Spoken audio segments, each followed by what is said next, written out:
ഞങ്ങളെ ഇവിടെ നിന്നും രക്ഷിക്കൂ എന്ന പുസ്തകത്തിൽ നിന്നും 8-ാം അധ്യായം. പരിശുദ്ധ കുർബാന. ശുദ്ധീകരണ ആത്മാക്കൾ താങ്കളോട് ഏറ്റവുമധികം ആവശ്യപ്പെടുന്ന കാര്യം എന്താണ്? പരിശുദ്ധ കുർബാന.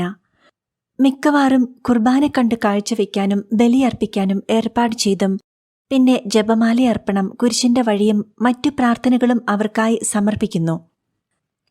നമ്മുടെ ബലിയർപ്പണം അവർക്ക് ആവശ്യമുണ്ടെന്നാണോ ഉദ്ദേശിക്കുന്നത്? മറ്റൊന്നുമല്ലാതെ എന്തുകൊണ്ട് പരിശുദ്ധ കുർബാന ആവശ്യപ്പെടുന്നു? ഓരോ കുർബാനയിലും ഈശോയുടെ പീഡാസഹനവും മരണവും ആവർത്തിക്കപ്പെടുന്നു. ഓരോ കുർബാനയിലും യേശു നമ്മോട് കൂടെയും നമുക്കു വേണ്ടിയും പ്രാർത്ഥിക്കുന്നു. തന്നെ ബലിയായി നിത്യപിതാവിന് സമർപ്പിക്കുന്നു. യേശുവിന്റെ പീഡാസഹനവും പരിശുദ്ധ കുർബാനയിൽ അനുഭവിച്ചിരുന്ന വിശുദ്ധ പാദ്രി പിയോ ഒരിക്കൽ പറഞ്ഞു, സൂര്യനില്ലാതെ ഭൂമി നിലനിന്നേക്കാം, എന്നാൽ പരിശുദ്ധ കുർബാനയില്ലാതെ ഭൂമി നിലനിൽക്കില്ല. ഇതൊരു പ്രവചനപരമായ അഭിപ്രായ പ്രകടനമാണെന്നും ഇതേക്കുറിച്ച് കൂടുതൽ ചിന്തിക്കണമെന്നും ഞാൻ കരുതുന്നു. പരിശുദ്ധ കുർബാനയിൽ പങ്കുകൊള്ളാൻ നാം പോകുമ്പോൾ ലോകത്തെ നാശത്തിൽ നിന്ന് രക്ഷിക്കാൻ നാം യേശുവിനോട് ചേരുന്നു. അതോടൊപ്പം നമ്മെ തന്നെയും രക്ഷിക്കുന്നു. പരിശുദ്ധ കുർബാനയാണ് ഏറ്റവും വലിയ പ്രാർത്ഥന. പരിശുദ്ധ കുർബാന ഏറ്റവും ചെറുതും ലളിതവും രഹസ്യാത്മകവും ആണെങ്കിലും ലോകത്തിലെ ഏറ്റവും വലിയ സംഭവമാണ്. ശുദ്ധീകരണ ആത്മാക്കളെ പരിശുദ്ധ ബലിയിൽ നാം ചേർക്കുമ്പോൾ എണ്ണിയാൽ തീരാത്തത്ര വഴികളിൽ നാം അവരെ സഹായിക്കുന്നു. ഇതിന്റെ അർത്ഥം നാം എല്ലാവരും സ്വർഗത്തിൽ യേശുവിന് ചുറ്റും ആയിരിക്കുമ്പോഴേ മനസ്സിലാക്കാൻ കഴിയൂ. നാം അർപ്പിച്ച ഓരോ ബലികളും അല്ലെങ്കിൽ ആഘോഷിച്ച ഓരോ ബലികളും ശുദ്ധീകരണ ആത്മാക്കളെ ഓരോ വിധമാണോ സഹായിക്കുക? അല്ല. ക്രിസ്ത്യാനിയായിരുന്ന ഒരാത്മാവ് ജീവിതകാലത്ത് എത്രമാത്രം പരിശുദ്ധ ബലിയെ സ്നേഹിച്ചിരുന്നുവോ അതനുസരിച്ചാണ് നാം അർപ്പിക്കുന്ന ബലി വഴി അതിന് സഹായം ലഭിക്കുന്നത്. എന്നാൽ ഒരാത്മാവ് ജീവിതകാലത്ത് ക്രിസ്ത്യാനി അല്ലായിരുന്നുവെങ്കിലും പരിശുദ്ധ കുർബാനയെക്കുറിച്ച് ഒന്നും അറിയില്ലെങ്കിലും ഒരു കുർബാന അതിനുവേണ്ടി നാം അർപ്പിച്ചാൽ കൂടുതൽ ഫലം ലഭിക്കുന്നു.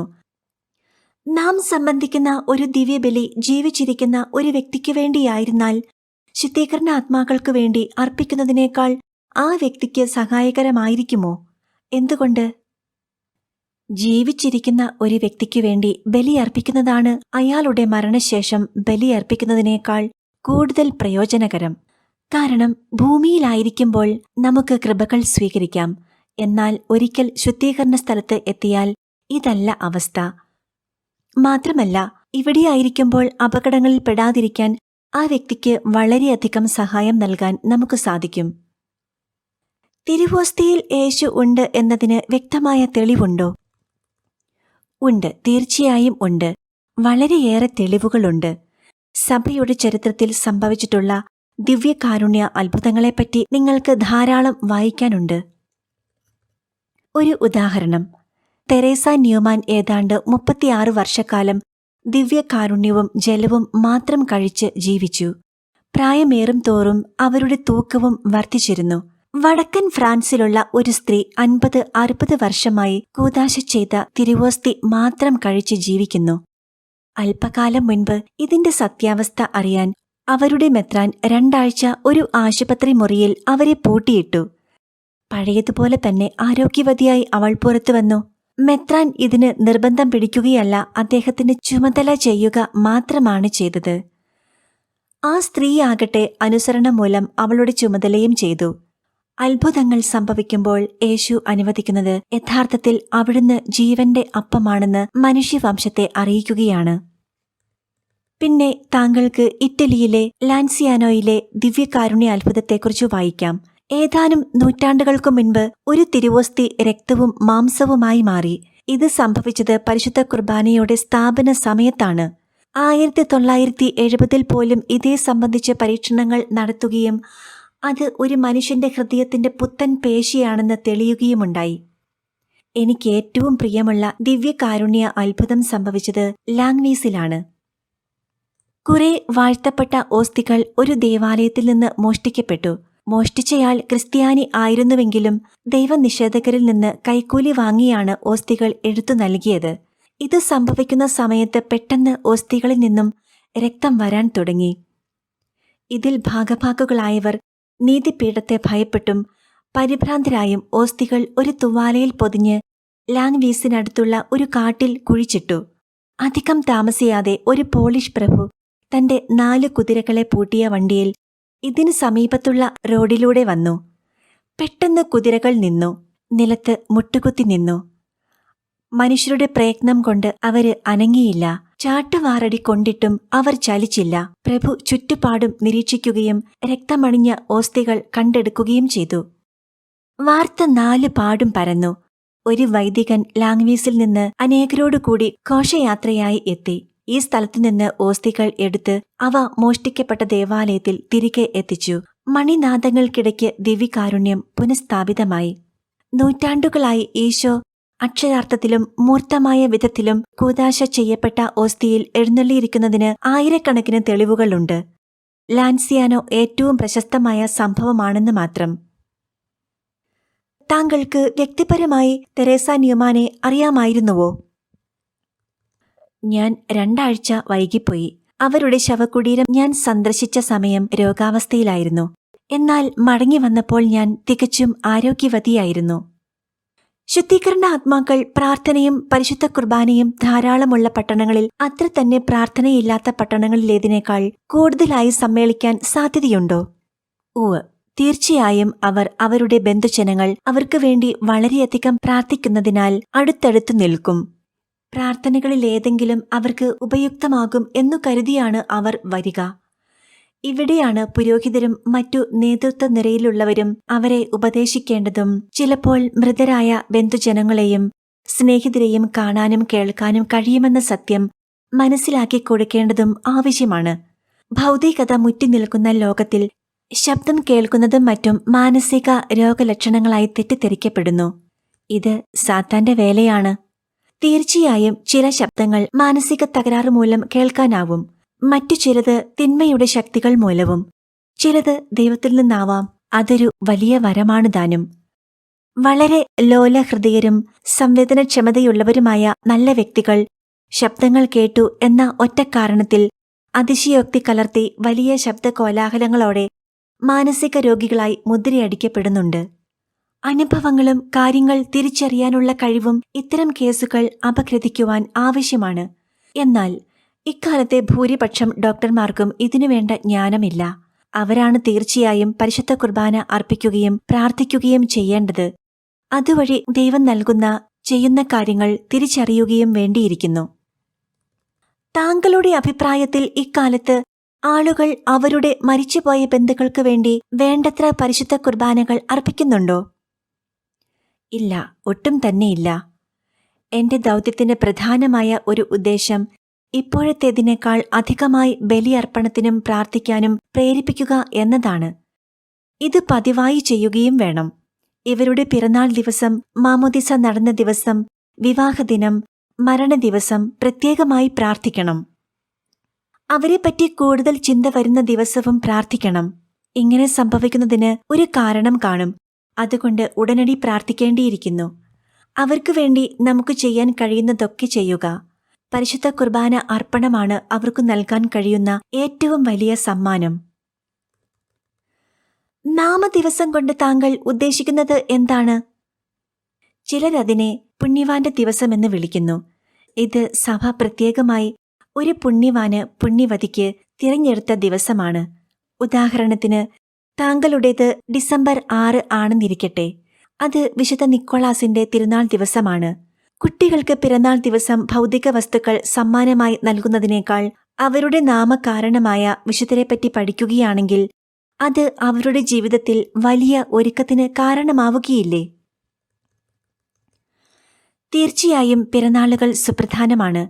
എന്നാൽ പ്രാധാന്യം ഭൗതികമായ സമ്മാനങ്ങൾക്കാവാതെ കുട്ടികൾക്കു തന്നെയുള്ള സമ്മാനം ആയിരിക്കണം. അവരുടെ വിശുദ്ധർ വളരെ നല്ല കാര്യങ്ങൾ പഠിപ്പിക്കുക വഴി അത്ഭുതകരമായ മാതൃകകളായിരിക്കുകയും ചെയ്യും. നാം അവരോട് പറയണം ഇത് ഈശോയുടെയും മാതാവിന്റെയും സമ്മാനമാണെന്ന്. മാത്രമല്ല അവരുടെ വിശുദ്ധർ പ്രത്യേകമായ രീതിയിൽ അവരെ കരുതുന്നുണ്ടെന്ന് പറയണം. ഇതൊരു വീൺ വാക്കല്ല. കൂടുതൽ അറിയാനും പഠിക്കാനും അവർക്ക് പ്രചോദനമാകണം. ഒരു ക്രിസ്തീയ നാമധേയം നൽകപ്പെടുന്നത് വഴി ഒരു കുട്ടിയെ സഹായിക്കാനാവും. അത് നൽകപ്പെടാത്തവർ ബലഹീനരാകും. അവർക്ക് ഉപദ്രവങ്ങളുണ്ടാകും എന്നാണോ താങ്കൾ അർത്ഥമാക്കുന്നത്? അതെ, അതൊരു കണക്കിൽ ശരിയാണ്.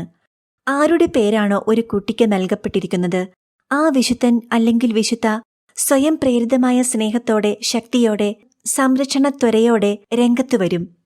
കുട്ടിക്ക് ജ്വലിക്കുന്ന പക്ഷി, ഗ്ലോയിങ് ബേർഡ് എന്ന് പേരിട്ടാൽ അത് നഷ്ടമാകും. ഇത് കുട്ടിയോടുള്ള ദൈവത്തിന്റെ സ്നേഹം കുറയ്ക്കുന്നൊന്നുമില്ല. മധ്യസ്ഥം വഹിക്കാൻ ആളില്ലാതെയാകും. ഇപ്പോൾ നമുക്കുവേണ്ടി മധ്യസ്ഥം വഹിക്കുവാൻ സാധിക്കുന്നത്ര വിശുദ്ധരെ നാം അന്വേഷിക്കുകയും സമീപിക്കുകയും വേണം. നാം ഒരു കുട്ടിക്ക് മധ്യസ്ഥനെ വേണ്ട എന്ന് വെച്ചാൽ അത് ദൈവത്തെ ദുഃഖിപ്പിക്കുന്നു. എല്ലാ വിധത്തിലും നമ്മുടെ കുട്ടികൾക്ക് സന്തോഷം, നല്ല മാർഗനിർദ്ദേശം, തൃപ്തി ഇവ നൽകപ്പെടണം. മരിയ ഇക്കാലത്ത് കുടുംബവൃക്ഷത്തെ സുഖപ്പെടുത്തൽ എന്നറിയപ്പെടുന്ന ഒരു പ്രത്യേക തരം കുർബാന ചൊല്ലുന്നു. പുരോഹിതരും അൽമായരുമടക്കം വളരെയധികം അനുയായികളുള്ള ബ്രിട്ടീഷ് മനഃശാസ്ത്രജ്ഞനാണ് ഇത് നിർദ്ദേശിച്ചത്. ഈ കുർബാനയിൽ പതിവ് പ്രാർത്ഥനയായ 2-3 മിനിറ്റ് നീളുന്ന മനസ്താപ പ്രകടനമല്ലാതെ വേണ്ടത്ര സമയം നൽകിയ ആൾക്കാർക്ക് പ്രാർത്ഥിക്കാനും കുമ്പസാരിക്കാനും അനുവാദം നൽകുന്നു. ഇത് ആരാധനക്രമത്തിൽ വളരെ ചെറിയ ശബ്ദത്തിൽ മരിച്ചുപോയ വ്യക്തിക്കു വേണ്ടി മറ്റൊരാളോട് മന്ത്രിക്കുന്നു. ഇതിൽ നിന്നും വ്യത്യസ്തമായൊരു കുർബാന ശുദ്ധീകരണാത്മാക്കൾ ആഗ്രഹിക്കുന്നുണ്ടോ? മരിച്ചുപോയ വ്യക്തിക്കു വേണ്ടിയുള്ള പ്രാർത്ഥനയുടെ ആഴവും ആത്മാർത്ഥതയുമാണ് പ്രധാനം. അവർക്കു വേണ്ടി പ്രാർത്ഥിക്കുക എന്നത് വളരെ പ്രത്യേകമായി തന്നെ ചെയ്യേണ്ടതാണ്. കാരണം മരിച്ചുപോയവർക്കും ജീവിച്ചിരിക്കുന്നവർക്കും ഒരുപോലെ സൗഖ്യം ലഭിക്കുകയാണ് ചെയ്യുന്നത്. ക്ഷമിക്കുക എന്നത് അങ്ങോട്ടും ഇങ്ങോട്ടും നടക്കുന്ന ഒരു കാര്യമാണ്. അത് യേശു ആഗ്രഹിക്കുന്നു. നമുക്കതിന് സ്വാതന്ത്ര്യവും നൽകുന്നു. ഈശോയോട് അവർ ചെയ്ത തെറ്റുകൾക്കു വേണ്ടി ക്ഷമ യാചിക്കാം. നമുക്കു വേണ്ടി നാം ക്ഷമ യാചിക്കുന്നതിനേക്കാൾ നല്ലതാണ് അവർക്ക് വേണ്ടി നാം ക്ഷമ യാചിക്കുന്നത്. മരിച്ചവരായാലും ജീവിച്ചിരിക്കുന്നവരായാലും അപരർക്കു വേണ്ടി ക്ഷമ യാചിക്കാതെ നമുക്ക് വേണ്ടി എങ്ങനെ യാചിക്കും? ഞങ്ങളോട് തെറ്റ് ചെയ്യുന്നവരോട് ഞങ്ങൾ ക്ഷമിക്കുന്നത് പോലെ ഞങ്ങളോടും ക്ഷമിക്കുക. ഏത് ബന്ധുവാണ് നമ്മെ വേദനിപ്പിക്കാത്തത്? കൃത്യമായും അവരോട് തന്നെയാണ് നാം ക്ഷമിക്കേണ്ടത്. എങ്കിലും അവയെ സൗഖ്യപ്പെടുത്തുന്ന കുർബാനകൾ എന്ന് വിളിക്കുന്നതിൽ ചെറിയൊരു അപകടം ഞാൻ കാണുന്നു. കാരണം ഇതിൽ പങ്കുചേരുന്ന പലരും ഒരു അത്ഭുതം കാണാൻ വേണ്ടി മാത്രം വരും. പ്രാർത്ഥിക്കാനുള്ള ആഗ്രഹം ഉണ്ടായിരിക്കുകയുമില്ല. ഇതു രഹസ്യമായി നടത്താനുള്ള ആഗ്രഹം ഉടലെടുത്തേക്കാം. അത് ഈശോയോടുകൂടി അല്ലാതാവാനും വഴിയുണ്ട്.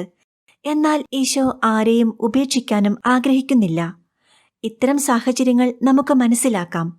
ഉദാഹരണത്തിന്, കമ്മ്യൂണിസ്റ്റ് ഭരണത്തിൻ കീഴിൽ ബലിയർപ്പണം രഹസ്യമായി നടത്തേണ്ടിയിരുന്നു. അല്ലെങ്കിൽ അവർ കഠിനമായി സഹിക്കേണ്ടി വന്നിരുന്നു. മരിച്ചവർക്ക് വേണ്ടി ബലിയർപ്പിക്കുക എന്നത് ചിലർ കരുതുന്നത് പോലെ ഒരു മാന്ത്രിക സൂത്രവാക്യമല്ല. നമുക്ക് സങ്കല്പിക്കാൻ കഴിയാത്ത വിധം ഓരോ ദിവ്യബലിയും സൗഖ്യം നൽകുന്നുണ്ട്. ഓരോ ദിവ്യബലിയിലും പ്രായശ്ചിത്ത പ്രാർത്ഥനയിലെന്ന പോലെ കുറഞ്ഞ തോതിലെങ്കിലും നാം മരിച്ചവർക്ക് വേണ്ടി പ്രാർത്ഥിക്കണം. എന്നാൽ ഹൃദയപൂർവ്വം നമ്മുടെ അനുദിന പ്രാർത്ഥനയിൽ വർഷങ്ങൾ തന്നെ പ്രാർത്ഥിക്കണം എന്നതാണ് ഏറ്റവും അഭിലഷണീയം. സാധാരണ കുർബാനകളിൽ ശുദ്ധീകരണാത്മാക്കൾക്ക് ഇഷ്ടമില്ലാത്ത അല്ലെങ്കിൽ അവരെ ദുഃഖിപ്പിക്കുന്ന ഏതെങ്കിലും കാര്യമുണ്ടെന്ന് അവർ താങ്കളോട് പറഞ്ഞിട്ടുണ്ടോ? ഉവ്, പല കാര്യങ്ങളും പറഞ്ഞിട്ടുണ്ട്. സമാധാന ആശംസയും സ്വർഗസ്ഥനായ പിതാവെ ചൊല്ലുമ്പോൾ കൈകൾ ഉയർത്തുന്നതും അത്തരം 2 കാര്യങ്ങളാണ്. ഇവ രണ്ടും കുർബാനയുടെ സ്ഥാപന വാക്യത്തിനു ശേഷം വരുന്നവയാണ്. ഈ സമയത്ത് നമ്മുടെ ശ്രദ്ധ യേശുവിൽ മാത്രം, അവിടുന്നിൽ മാത്രമായിരിക്കണം. അപ്പോഴാണ് യേശു നമുക്ക് ഏറ്റവും അടുത്തായിരിക്കുന്നത്. ആ സമയത്ത് കൈകൾ കണ്ടെത്തി പിടിക്കാനും ഒക്കെ ശ്രമിക്കുന്നതിന് പകരം ഒരു തടസ്സവുമില്ലാതെ പ്രാർത്ഥനയിൽ യേശുവിനോട് കൂടെ ആയിരിക്കണം. അല്ലാതെ ഒരു പരിചയവുമില്ലാത്ത അയൽക്കാരനെ തേടിപ്പോകരുത്. ഇത് ദേവാലയത്തിലേക്ക് സാമൂഹികമായ ഒരാചാരം കൊണ്ടുവരലാണ്. യേശുവിനെ ആഴമായി അനുഭവിക്കുന്നതിന് ശ്രമിക്കാതെ പരിചയമില്ലാതെ അയൽക്കാരൻ എന്നു ഞാൻ പറയുമ്പോൾ അതിനർത്ഥം നാം എപ്പോഴും ശ്രദ്ധാലുക്കളായിരിക്കണം. മിക്കവാറും വിശുദ്ധ സ്ഥലങ്ങളിലാണ് സാത്താൻ ആരാധകർ നുഴഞ്ഞു കയറുന്നത്. ശാരീരികമായ സ്പർശനം വഴി അവർ ശാപങ്ങളുടെ ശക്തി തങ്ങൾക്ക് ചുറ്റും പ്രസരിപ്പിക്കുന്നു. ഈ സമയത്ത് യേശുവിന്റെ സാന്നിധ്യമില്ലാതെ മറ്റുള്ളവരുടെ കൈകൾ പിടിക്കാനും കെട്ടിപ്പിടിക്കാനുമൊക്കെ അവർക്ക് എന്ത് സന്തോഷമായിരിക്കും? അടിച്ചേൽപ്പിക്കുന്ന ഐക്യത്തിന്റെയും വ്യാജമായ അടുപ്പത്തിന്റെയും പിന്നിൽ അപകടം പതിയിരിപ്പുണ്ട്. കുമ്പസാരമില്ലാതെ ബലിയർപ്പണവും ഇതിനോട് ചേരുമ്പോൾ യേശുവിന്റെ ജനത്തെ പീഡിപ്പിക്കുന്നവർ ഒരു വലിയ കൊയ്ത്ത് തന്നെ നടത്തുന്നു. കർത്തൃപ്രാർത്ഥന എന്ന മഹത്വമേറിയ പ്രാർത്ഥന അത് നമുക്ക് നൽകിയ യേശുവിനോട് കൂടി മാത്രം നടത്തുക. പിന്നീട് പുറത്തുപോയി ഹസ്തദാനം ചെയ്യുകയോ കൈ പിടിക്കുകയോ ഒക്കെ ആരുടെ കൂടെ വേണമെന്നും എപ്പോൾ വേണമെന്നും നിങ്ങൾക്ക് തീരുമാനിക്കാവുന്നതേയുള്ളൂ. യഥാർത്ഥ പ്രാർത്ഥനാ ജീവിതമുള്ളവർ സമൂഹ ജീവിതം വേണ്ട എന്ന് വയ്ക്കില്ല. വിമർശനാത്മകതയോടെ പെരുമാറുകയുമില്ല. പിന്നെ എല്ലാറ്റിലും മോശമായ ഒന്നാണ് കയ്യടി. ദേവാലയങ്ങൾ പ്രാർത്ഥിക്കുവാൻ വേണ്ടിയുള്ളതാണ്. യേശു സക്രാരിയിലുണ്ട്. അപ്പോൾ മറ്റൊരാൾ പറഞ്ഞ കാര്യങ്ങൾ അഭിനന്ദിക്കാൻ അല്ലെങ്കിൽ ചെയ്ത കാര്യങ്ങൾ ജനസമ്മതിയുള്ളവരാകിയാൽ, ശരിയാകിയാൽ, ശക്തമാകിയാൽ അവർക്ക് വേണ്ടി നാം സമയം ചെലവഴിക്കാമോ? ഇത് പറഞ്ഞത് പുരോഹിതനാകട്ടെ മറ്റാരെങ്കിലും ആകട്ടെ, അയാളുടെ അഹങ്കാരം ഇതുമൂലം വർദ്ധിക്കുകയും യേശുവിനെ നമുക്ക് നൽകുക എന്ന എളിമയേറിയ ദൗത്യം പരാജയപ്പെടുകയും ചെയ്യുന്നു.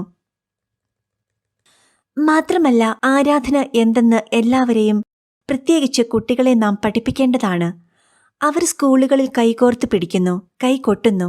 നാം അവരെ കാണിച്ചു കൊടുക്കണം, ദേവാലയം പിതാവായ ദൈവത്തെ, പുത്രനായ ഈശോയെ, പരിശുദ്ധാത്മാവിനെ, പരിശുദ്ധ അമ്മയെ ദർശിക്കാനുള്ള ഇടമാണെന്ന്, മറ്റൊന്നിനും വേണ്ടി ഉള്ളതല്ല എന്ന്. കൈകൾ കോർത്തു പിടിക്കുന്നതും സമാധാന ആശംസകളും കുഴപ്പം പിടിച്ചതാണെന്നും ശുദ്ധീകരണാത്മാക്കൾ പറഞ്ഞു തന്നതാണോ? അതെ, സാധാരണഗതിയിൽ കൂദാശ പരികർമ്മം ചെയ്യുവാൻ പൂശപ്പെട്ട വൈദികന്റെ കരങ്ങൾ മാത്രമേ ദിവ്യകാരുണ്യം കൊടുക്കുവാൻ പാടുള്ളൂ. വൈദികൻ ശയ്യ അവലംബിയാകുന്ന എന്നൊക്കെയുള്ള ഒഴിച്ചുകൂട്ടാൻ വയ്യാത്ത അസാധാരണ സാഹചര്യങ്ങളിൽ മാത്രമേ ഇതു ലംഘിക്കാവൂ എന്ന് സഭയുടെ ചട്ടങ്ങൾ പഠിപ്പിക്കുന്നു. അസാധാരണമെന്നത് അർത്ഥമാക്കുന്നത് സഭാസമൂഹം 1, 2, 10 മിനിറ്റ് കുർബാന സ്വീകരണത്തിനായി കാത്തു നിൽക്കേണ്ടി വരുന്നു എന്ന അവസ്ഥയല്ല. എല്ലായ്പ്പോഴും നാം ഈ സമയത്ത് ഈശോയെ സ്വീകരിക്കാൻ പ്രാർത്ഥിച്ചൊരുങ്ങണം. എത്രയും പെട്ടെന്ന് എല്ലാം ലഭിക്കണം എന്നു കരുതുന്നവർ ദിവ്യകാരുണ്യ സ്വീകരണത്തിലൂടെ നമുക്ക് ലഭിക്കുന്ന കൃപകളും സംരക്ഷണവും എത്ര വലുതാണെന്നും എത്ര വലിയ അനുഗ്രഹമാണിതെന്നും മനസ്സിലാക്കാൻ ശ്രമിക്കണം. ഇവിടെ അടുത്തൊരിടത്ത് സംഭവിച്ച കാര്യം ഉദ്ധരിച്ചുകൊണ്ട് ദിവ്യകാരുണ്യ സ്വീകരണം ഇപ്പോൾ നടക്കുന്ന വിധം ദൈവത്തിന്റെ ആഗ്രഹാനുസരണമല്ല നടത്തുന്നത് എന്നതിനുള്ള തെളിവായി ഞാൻ പറയാം. ദിവ്യകാരുണ്യം നൽകിയിരുന്ന ഒരു സ്ത്രീ മറ്റു പലരെയും ഇതിന് പ്രേരിപ്പിച്ചിരുന്നവൾ ഈയിടെ മരണമടഞ്ഞു. എനിക്ക് അവളെപ്പറ്റി കുറച്ചൊക്കെ അറിയാമായിരുന്നു. ഒരുപാട് കേട്ടുകേൾവികളും ഉണ്ടായിരുന്നു. ശവസംസ്കാരത്തിന് മുൻപ് കുടുംബാംഗങ്ങൾക്കും സുഹൃത്തുക്കൾക്കും അന്ത്യോപചാരം അർപ്പിക്കാനായി പെട്ടി തുറന്നു. നേരത്തെ നിശ്ചയിച്ച പ്രകാരം അത് അടയ്ക്കുകയും ചെയ്തു. 1 മണിക്കൂർ കഴിഞ്ഞപ്പോൾ താമസിച്ചെത്തിയ ഒരു ബന്ധു ചുമതലപ്പെട്ട വൈദികനോട് അല്പമൊന്ന് തുറക്കുക, മറ്റുള്ളവരെ പോലെ ഞാനുമൊന്ന് കാണട്ടെ എന്ന് പറഞ്ഞു. 2-3 സാക്ഷികളോടൊപ്പം പെട്ടിയുടെ മൂടി തുറന്ന് അകത്തേക്ക് നോക്കി. അല്പം മുൻപ് കണ്ടതുപോലെയല്ല അവർ അതിനകത്തു കണ്ടത്. ആ സ്ത്രീയുടെ കരങ്ങൾ കരുകരെ കറുത്തിരുന്നു. ഇത് എന്നെപ്പോലെ തന്നെ മറ്റുള്ളവർക്കും തോന്നി. പൂശപ്പെടാത്ത കരങ്ങൾ ദിവ്യകാരുണ്യനാഥനെ സ്പർശിക്കാൻ ഉപയോഗിക്കരുതെന്ന്. ജനങ്ങളുടെ അൾത്താരയുടെ ആരംഭം സാത്താനെ ആഹ്ലാദിപ്പിക്കുന്നു. സക്രാരിയിലെ യേശു എപ്പോഴും ദേവാലയത്തിന്റെ നടുവിൽ ആയിരിക്കണം. അൾത്താര ഒരു വശത്തേക്ക് മാറ്റുന്നതിലൂടെ ഒട്ടേറെ മാറ്റങ്ങൾ വന്നു ഭവിക്കുന്നു. വിശ്വാസികളുടെ ശ്രദ്ധ വളരെയധികം ചിതറിപ്പോയിരിക്കുന്നു. കാരണം ശക്തമായ ആശയവിനിമയം നടത്തുന്നത് വൈദികന്റെ മുഖം ഇടയ്ക്ക് വരുന്നതുകൊണ്ടാണ്. പ്രസംഗ സമയത്ത് മാത്രമേ വിശ്വാസികൾ വൈദികന്റെ മുഖം കാണാവൂ, വാക്കുകൾ ശ്രദ്ധിക്കാവൂ. അൾത്താര തിരിച്ചിട്ടതോടെ യേശുവിന്റെ സ്ഥാനം പുറകിലായി. പിന്നെ ഒരു വശത്തായി, പുതിയ ചില ദേവാലയങ്ങളിൽ വേറൊരു ഭാഗത്തായി, വേർതിരിക്കപ്പെട്ട മുറിയിലായി. ഇതാണ് സാത്താന് വേണ്ടിയിരുന്നത്. എല്ലാം ഒഴിവാക്കുക. ശുദ്ധീകരണാത്മാക്കൾ പറഞ്ഞു തന്നിട്ടുള്ള ഇത്തരം കാര്യങ്ങൾ മറ്റു പലർക്കും ലഭിച്ച സ്വകാര്യ വെളിപാടുകളിലും പരാമർശിച്ചിട്ടുള്ളതായി അറിയാമോ? മാതാവിന്റെ ദർശനത്തെക്കുറിച്ച് സംസാരിച്ച വിശ്വാസയോഗ്യനായ ഒരു വ്യക്തി പറഞ്ഞ കാര്യങ്ങൾ ഇപ്പോൾ എന്നോട് ശുദ്ധീകരണാത്മാക്കൾ പറഞ്ഞു തരുന്ന കാര്യങ്ങൾ ഉറപ്പിക്കുന്നവയാണ്. പരിശുദ്ധ ബലിയുടെ സ്ഥാപനവാക്യം പറഞ്ഞു കഴിഞ്ഞതിനു ശേഷം ഈ ദർശനം സംഭവിച്ചു. ഏതാനും മിനിറ്റുകൾക്കകം പരിശുദ്ധ അമ്മ പതിവ് പോലെ പറഞ്ഞ സമയത്ത് വന്നു. ദർശകിയുടെ സമീപം നിന്നു. എന്നാൽ ആ അവസരത്തിൽ അമ്മ പ്രാർത്ഥിക്കുകയോ സംസാരിക്കുകയോ ചെയ്തില്ല. ആ ചെറിയ സമൂഹത്തെ അനുഗ്രഹിച്ചിട്ട് അമ്മ പോയി. അവിടെയുണ്ടായിരുന്നവർ ദർശകിയോട് അന്വേഷിച്ചു, എന്തുകൊണ്ടാണ് അമ്മ മിണ്ടാതിരുന്നത്? അവൾ കൈകൾ ചൂണ്ടിക്കൊണ്ട് ഈശോ അവിടെ നിൽപ്പുണ്ടായിരുന്നുവെന്ന് അറിയിച്ചു. അപ്പോൾ ഈശോ രക്തവും മാംസവുമായി മുൻപിൽ നിൽക്കുമ്പോൾ പരിശുദ്ധ അമ്മ സംസാരിക്കാൻ വിസമ്മതിച്ചാൽ നാം യേശുവുമായി സംസാരിക്കുമ്പോൾ തടസ്സപ്പെടുത്തുവാൻ ആരെങ്കിലും ധൈര്യപ്പെടുമോ? പരിശുദ്ധ അമ്മ അക്കിത്തയിൽ പ്രത്യക്ഷയായപ്പോൾ ദർശകിയായ കന്യാസ്ത്രീയോട് പറഞ്ഞിരുന്നു, ഇത് 4ാമത്തെ താക്കീതാണ്, കൈകളിൽ ദിവ്യകാരുണ്യം കൊടുക്കുന്നതിന് എതിരായി. ഇത് പിന്നീട് പ്രസിദ്ധപ്പെടുത്തിയപ്പോൾ ഞാൻ ആഹ്ലാദിച്ചു. താങ്കളുടെ അഭിപ്രായത്തിൽ വിശ്വാസികൾ എപ്പോഴെല്ലാം പരിശുദ്ധ ബലിയിൽ പങ്കുചേരണം? ദിവസവും. താങ്കൾ അത്ഭുതപ്പെടുന്നു. അത് വേണ്ട, ദൈവത്തിന് സമീപം ആയിരിക്കുക. ഒരു ചെറിയ അച്ചടക്കം വഴി ദൈവത്തോടൊപ്പം ആയിരിക്കുവാൻ സമയം കണ്ടെത്തുക. അവിടുന്ന് നമുക്ക് സമയവും ജീവനും നൽകിയില്ലേ? ഓരോ ദിവസത്തിന്റെയും കുറച്ചു സമയം അവിടത്തേക്ക് നൽകുന്നത് കൂടുതലൊന്നുമല്ല. ഇപ്പോഴത്തെ സമൂഹത്തിൽ മിക്കവാറും മനുഷ്യരും ഒട്ടനവധി ഒഴിവു കഴിവുകൾ പറഞ്ഞുകൊണ്ട് 3ാമത്തേതായ നമ്മുടെ ആത്മീയ തലത്തെ, അതായത് ശരീരം, മനസ്സ്, ആത്മാവ്, ഇവയെ പാടെ അവഗണിക്കുകയാണ്. മനുഷ്യന്റെ ആത്മാവിനും മനസ്സിനും ശരീരത്തിനും ഭക്ഷണം ആവശ്യമുണ്ട്. ഇതിലേതെങ്കിലും അവഗണിക്കപ്പെട്ടാൽ മനുഷ്യന് സമതുലിതാവസ്ഥ പൂർണ്ണമായും നഷ്ടപ്പെടുന്നു. അങ്ങനെ അവർ പിന്തള്ളപ്പെടുന്നു. അവന് നഷ്ടങ്ങൾ സംഭവിക്കുന്നു. ദൈവം ആരും തോൽക്കാൻ ആഗ്രഹിക്കുന്നില്ല. ഞാൻ ഹൃദയപൂർവ്വം നിങ്ങളോട് വാഗ്ദാനം ചെയ്യട്ടെ, ഈ സമയം ഒരിക്കൽ നിങ്ങൾ ഈശോയ്ക്ക് കൊടുത്താൽ പിന്നീട് അത്ഭുതപ്പെടും. എങ്ങനെയാണ് ഇങ്ങനെയല്ലാതെ ഇത്രകാലം നിങ്ങൾ ജീവിച്ചിരുന്നതെന്ന്. അവിടുന്ന് അത്രയേറെ സന്തോഷം, ശക്തി, മാനസികമായ താങ്ങ് നൽകുന്നു. അവിടുന്ന് ദൈവമാണ്, നമ്മുടെ ഏക സുഹൃത്തുമാണ്. ദിവസവും ബലിയർപ്പിക്കണം എന്ന് പറഞ്ഞപ്പോൾ എനിക്ക് ശുദ്ധീകരണ സ്ഥലത്ത് നിന്ന് പ്രത്യക്ഷയായ ഒരു സ്ത്രീയെ ഓർമ്മ വരുന്നു. പതിവ് ചോദ്യം ചോദിച്ചു കഴിഞ്ഞപ്പോൾ അവർ മറുപടി പറഞ്ഞു, പോയി എന്റെ മക്കളോട് പറയുക, 75 സാധാരണ ദിവസങ്ങളിലെ കുർബാന എനിക്ക് വേണ്ടി അർപ്പിച്ചാൽ ഞാൻ മോചിതയാകുമെന്ന്. ഞാനിപ്പോൾ ശുദ്ധീകരണ സ്ഥലത്തായിരിക്കുന്നത് അവരെ ദിവസവും ബലിയർപ്പിക്കുന്നതിന്റെ മഹത്വം പരിശീലിപ്പിക്കാതിരുന്നതിനാലാണ്.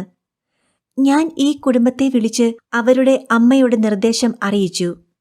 അവർ ദരിദ്ര കുടുംബമായിരുന്നില്ല. പുതിയ തലമുറയിലൊരാൾ പറഞ്ഞു, കൊള്ളാം, 75 കുർബാനയ്ക്ക് പണം കൊടുക്കാം, അതോടെ തീർന്നു. അല്ല, ഞാൻ കർശനമായി പറഞ്ഞു, അത് പറ്റില്ല. അവൾ ഇപ്പോഴും ശുദ്ധീകരണ സ്ഥലത്ത് ആയിരിക്കുന്നതിന് കാരണം നിങ്ങളെ സാധാരണ ദിവസങ്ങളിൽ ബലിയർപ്പിക്കുന്നതിന്റെ വില മനസ്സിലാക്കി തരാതിരുന്നതിനാലാണ്. നിങ്ങൾ ഒരുമിച്ച് നിങ്ങളുടെ അമ്മയെ സ്നേഹപൂർവ്വം ഓർത്ത് നിഷ്ഠയോടെ 75 ബലി അർപ്പിക്കുക. അതാണ് അവൾ നിങ്ങളിൽ നിന്ന് ആഗ്രഹിക്കുന്നത്. അല്പം മുറുമുറുപ്പോടെയാണെങ്കിലും അവരത് ചെയ്യാമെന്ന് സമ്മതിച്ചു. നിങ്ങൾക്ക് മനസ്സിലായോ? ദൈവത്തിന് അവരെക്കുറിച്ച് വലിയ പദ്ധതിയുണ്ടായിരുന്നു. ഞാൻ അവരോട് ഈ വിവരം പറഞ്ഞതു മുതൽ 75 ദിവസത്തെ ബലിയർപ്പണത്തിന് ശേഷവും അവർ ദിവസേനയുള്ള ബലിയർപ്പണം അവസാനിപ്പിച്ചില്ല. അമ്മ സ്വർഗത്തിലെത്തി എന്ന അറിവിനോടൊപ്പം 10 ഇരട്ടി അനുഗ്രഹങ്ങൾ അവർ സമ്പാദിച്ചു. അവർക്ക് അവരുടെ പണം നഷ്ടപ്പെട്ടുമില്ല. മരിയ ചിരിക്കുന്നു. ജീവിതത്തിൽ സംതൃപ്തി ഉണ്ടാകണമെങ്കിൽ ആത്മാവ്, മനസ്സ്, ശരീരം എന്നീ 3 തലങ്ങളും സമതുലിതാവസ്ഥയിലായിരിക്കണം എന്നത് സുപ്രധാനമാണോ? അതെ, തീർച്ചയായും അതെ. ശാസ്ത്രത്തിന്റെയും മനഃശാസ്ത്രത്തിന്റെയും ഭൗതിക ലോകത്തിൽ ആത്മീയ കാര്യങ്ങൾ ആവശ്യമില്ല എന്ന് പറയുന്നത് വിരോധാഭാസമാണ്. ആയിരക്കണക്കിന് ആളുകൾ ഇന്ത്യയിലേക്ക് പറന്ന് ഗംഗയുടെ തീരത്തിരുന്ന് മന്ത്രങ്ങൾ ജപിക്കാനായി ഉത്സാഹിക്കുന്നതും വിവിധ തരം ഉപാസനകൾ കൊണ്ട് ആനന്ദലഹരിയിലാകുന്ന ജനങ്ങളെക്കൊണ്ട് നഗരങ്ങളിലെ ഓഡിറ്റോറിയങ്ങൾ നിറഞ്ഞിരിക്കുന്നതും പിന്നെന്തുകൊണ്ടാണ്? മറ്റു 2 തലങ്ങളിലും നൽകുന്ന ശ്രദ്ധ ആത്മീയ ഭക്ഷണവും പാനീയവും നൽകി മനുഷ്യരുടെ ആത്മീയ അഭിവൃദ്ധിയുടെ കാര്യത്തിലും നൽകേണ്ടിയിരിക്കുന്നു. ആത്മീയ ദാനങ്ങൾ ഉള്ളവരെ സമീപിക്കുമ്പോൾ മതേതരത്വത്തിൽ വിശ്വസിക്കുന്ന ഇന്നത്തെ ലോകം വളരെയധികം അജ്ഞതയിലേക്കും ചിന്താക്കുഴപ്പത്തിലേക്കും നയിക്കപ്പെടുന്നു. ശാരീരികമായ കഴിവുകളുള്ളവരെ സമീപിക്കുമ്പോൾ അവർക്ക് കുഴപ്പങ്ങളൊന്നുമില്ല. അവർ സമ്പത്തിന്റെയും മഹത്വത്തിന്റെയും സിംഹാസനങ്ങളിലിരിക്കുന്നതായി ചെറുപ്പക്കാരുടെ കണ്ണിൽ പെടുകയും ചെയ്യുന്നു. പിന്നെ മാനസിക കഴിവുകളുള്ളവരുടെ ഊഴമായി അവരാണ് പൊതുജനത്തിനു വേണ്ടി ചിന്തിക്കുന്നത്.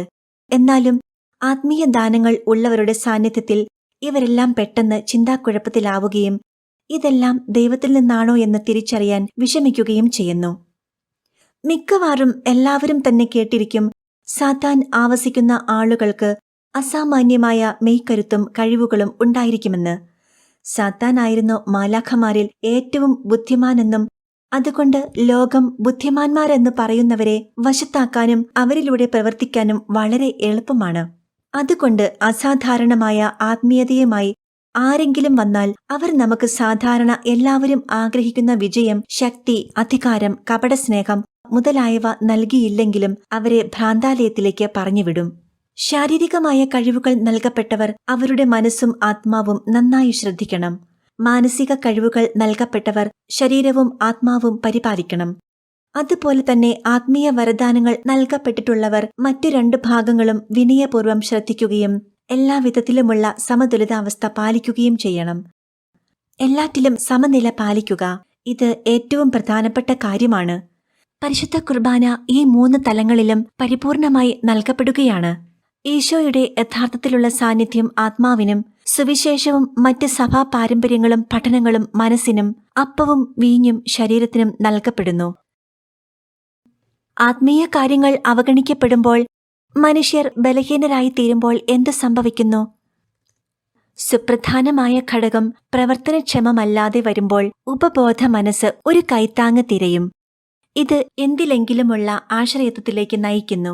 ഇങ്ങനെയാണ് മദ്യം, മയക്കുമരുന്ന്, ലൈംഗികത, ധനമോഹം, അധികാരഭ്രമം, സമൂഹത്തിൽ സ്ഥാനം അല്ലെങ്കിൽ ഏതെങ്കിലും വകുപ്പ് തിരിഞ്ഞുള്ള സമാധാനം, സന്തോഷവും തൃപ്തിയും വാഗ്ദാനം ചെയ്യുന്ന മതവിഭാഗത്തിലേക്ക് അതിന്റെ നേതൃത്വസ്ഥാനത്തിരിക്കുന്നവർക്ക് തിന്മയുടെ ശക്തികളുമായി ബന്ധമുണ്ടെന്ന് അറിയാതെ ആശ്രയം തേടിപ്പോവുക, ഇങ്ങനെയൊക്കെ സംഭവിക്കുന്നത്.